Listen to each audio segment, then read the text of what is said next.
Hey everyone, and welcome back to my Legislative Recap video series. One of the expressions used around the Capitol to describe the vast amount of information legislators have to process is drinking from a fire hose. Some weeks our thirst is quenched better than others.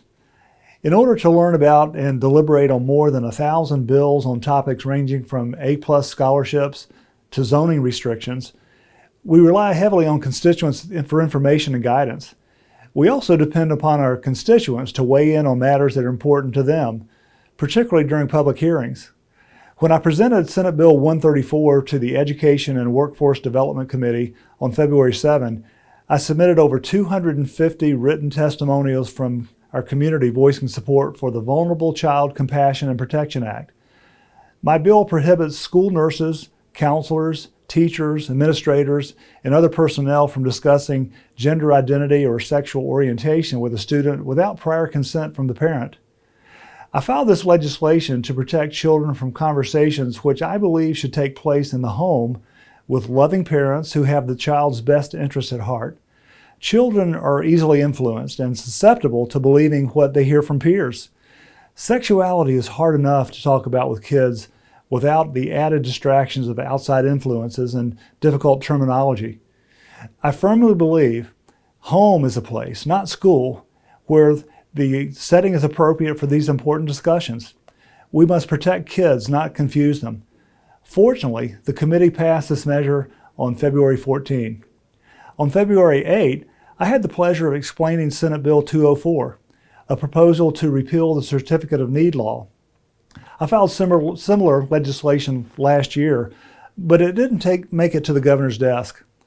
Missouri adopted this law in 1980, and according to the Certificate of Need website, the law is an effort to maintain cost, improve quality, and increase access for many Missouri's major healthcare services.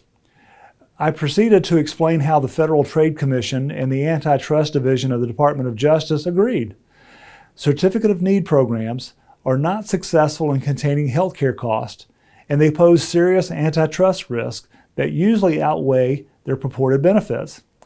I highly doubt any rationale I give to reverse this policy could be any more persuasive than these trusted agencies. I hope we can pass this bill this session and repeal this archaic law that interferes with the free market. In last week's recap, I spoke about my bill to phase out the corporate income tax. Since this is a hot-button issue this year, and other senators have filed similar legislation, Senate Bill 135 is now included in the combined Senate Bill 93. It passed out of committee last week, so I look forward to further discussions on the Senate floor. I'll close with an update on my priority legislation to enact the Save Adolescents from Experimentation Act, or SAFE Act. I presented Senate Bill 49 on February 14 and explained the urgency of banning healthcare providers from performing gender transition procedures on children. Children lack the maturity, wisdom, and capacity to make healthcare decisions, and they certainly don't understand the long-term complications associated with gender transitions.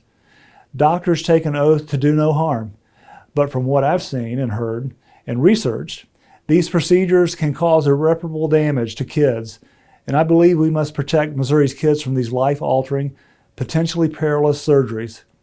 Thanks again for watching my legislative recap. Until next time, I'm Senator Mike Moon.